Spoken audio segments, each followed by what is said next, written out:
Magkano ba ang pwedeng totoong maging gastos pagka nanirahan ka sa Paris, France?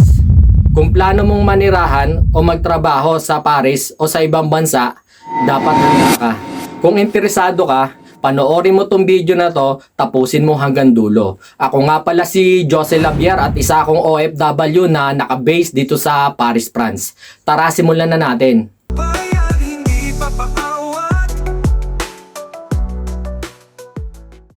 Ano ang pwede natin paghandaan pagka nandito na tayo sa ibang bansa? At ano-ano ang mga gastusin at problema na dapat nating harapin at paghandaan at mga solusyon na pwede nating gawin?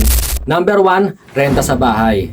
Yan talaga yung pinaka-importante. Dapat meron kang sariling bahay o apartment na nirerentahan. Dahil alam naman natin dito sa Paris, France, hindi ganun kadali maghanap ng apartment na pwede mong matirahan. At nakadepende sa laki ng kwarto ang magiging presyo nito. At depende rin kung saang lugar. Kasi dito sa Paris, mas mahal ang renta sa apartment kesa sa ibang lugar dito sa France. Ang Paris kasi ang pinaka-city o sentro, kaya mahal ang renta sa mga apartment. Halimbawa, dito sa apartment na tinitirahan ko, maliit lang yung kwarto, pang isahang tao lang. Ang monthly na binabayaran ko ay 675.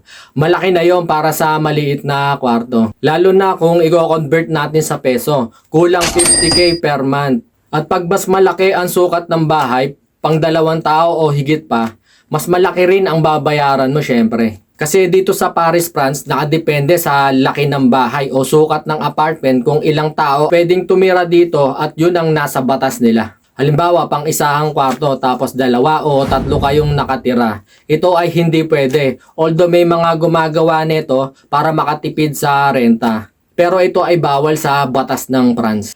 Meron din mas malaking sukat ng kwarto at mas maliit din ang presyo na pwede mong bayaran sa renta. Pero ito ay hindi na sa sentro o sa city.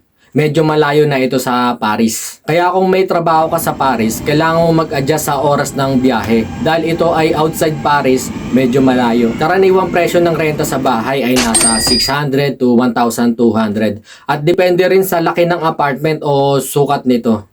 Pwede ring mag-room sharing kayo, 350 to 500 para makatipid kayo sa renta. Marami ring gumagawa nito dito. At syempre kung minimum wage earner ka, halos kalahati ng sahod mo ang napupunta sa renta lang ng bahay. Number 2, pagkain. Yan naman yung mga grocery mo monthly na dapat meron kang nakalaan na budget. At yan naman ay nakadepende sa iyo kung paano ka gumastos. Halimbawa, magbabudget ka ng 200 to 300 para sa pagkain. At meron din namang murang mabibilihan sa palengke o sa grocery. Bukod dyan, syempre, hindi natin maiiwasang kumain sa labas, sa fast food o sa restaurant sa loob ng isang buwan. Dapat isama mo rin to sa budget at yung mga personal needs mo. May mga hindi rin kasama sa budget, gaya ng pagbili natin ng mga damit, sapatos o gadget. Wala namang mali doon. Pero kung nagtitipid ka, magkano din yun? Pang budget mo na yun para sa susunod na buwan. Pero mas maganda siguro kung meron kang extra para doon. Number 3, transportation. Dito sa France, meron kang 2 pagpipilian. Pwede kang bumili ng single ticket o mag-load ng Navigo Pass. Para sa Navigo Pass, ngayong 2026, pwede kang mag-load ng 90.8 euro na pwede mong magamit ng walang limit sa loob ng isang buwan. At merong single ticket na halagang 2.5 euro na pwede mong magamit ng one way o one ride lang. At kung meron kang gustong puntahan, kailangan mo ulit bumili ng ticket. Papauwi o pupunta ka sa ibang lugar. Meron namang weekly ticket na halagang 32.40. Ito naman ay para sa loob ng isang linggo na pwede mong magamit sa metro, bus, tram, RE nang walang limit kung ilang beses sa loob ng isang linggo. Halimbawa, Lunes ka nagsimula bumili ng ticket. Hanggang linggo siya ma-expire. Pero kung bibili ka ng alanghaning araw, gaya ng Thursday, Friday, Saturday, hanggang linggo mo lang din siya pwedeng magamit dahil ma-expire na din ito. Kaya kung bibili ka ng weekly ticket, mas mabuting simulan mo ng Lunes para masulit mong magamit yung ticket mo. Kaya sa transportation, pwede ka rin makatipid at depende sa iyo ito kung marunong ka magplano. Number 4, electricity. Dito sa France, magkasamang binabayaran ang tubig at kuryente sa loob ng isang buwan.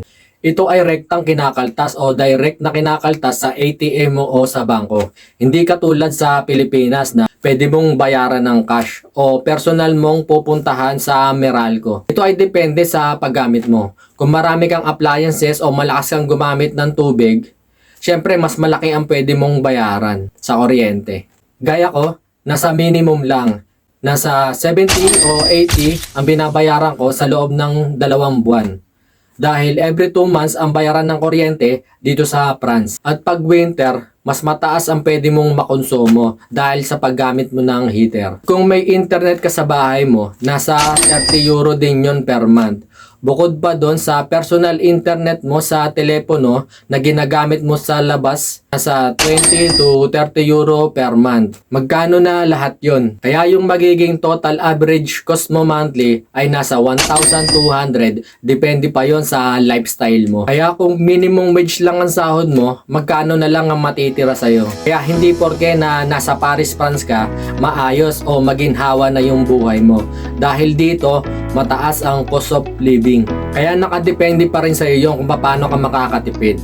Pwede kang maki-room sharing at mas mabuti na magluto ka na lang kaysa kumain sa restaurant. At meron din naman mga palengke na makakamura ka kaysa sa mga grocery pagdating sa pagkain. At pagdating sa lifestyle, iwasan mong bumili ng branded na gamit at mamahaling gadget. Kung gusto mong may maipon at may matira sa'yo at para sa pamilya mo. Kaya karamihan ng mga Pilipino dito sa France, hindi lang iisa ang trabaho. Dahil hindi sasapat sa laki ng gastusin at kung magpapadala ka pa sa Pilipinas. Gaya ko, nagtatrabaho ako sa hotel sa umaga at sa restaurant naman sa gabi. At nag-extra pa rin ako o nagpa-part-time sa iba pagka day off ko. Para kahit papano may maipon ako dahil alam naman natin na hindi tayo habang buhay OFW at malakas. Kaya ngayon pa lang sinusubukan ko na mag-invest. Para pagdating ng araw kung plano ko na mag-for good sa Pilipinas, iwas stress na rin. Nakasayang yung pagkakataon dahil hindi biro yung oras at panahon na nawala sa'yo na dapat kasama mo yung mga pamilya mo. Kaya dito sa Paris, France, hindi sapat na sweldo lang. Kailangan marunong kang dumiskarte para hindi masayang yung panahon mo bilang OFW. Mahalagang mag-ipon kaysa pumorma. Lalo na ngayon pamahal ng bilihin. Kaya kailangan maging matalino ka pagdating sa pera. Wala namang problema kung simple lang yung buhay mo dito. Basta alam mo yung direksyon mo at kahihinatnan ng mga desisyon mo. Kaya kung gusto mong maging matagumpay dito sa France, kahit OFW ka, kailangan matibay ka at may disiplina. Bali hanggang dito na lang. Kung nagustuhan mo tong video na to, baka pwedeng paki-like and subscribe na rin para pagsuporta sa mga susunod na video na gagawin ko pa. At salamat na rin sa pagtapos ng video na to dahil naniniwala ako na ang taong may pangarap hindi magpapaawat. Kaya hanggang sa susunod ulit. Salamat. Kabayan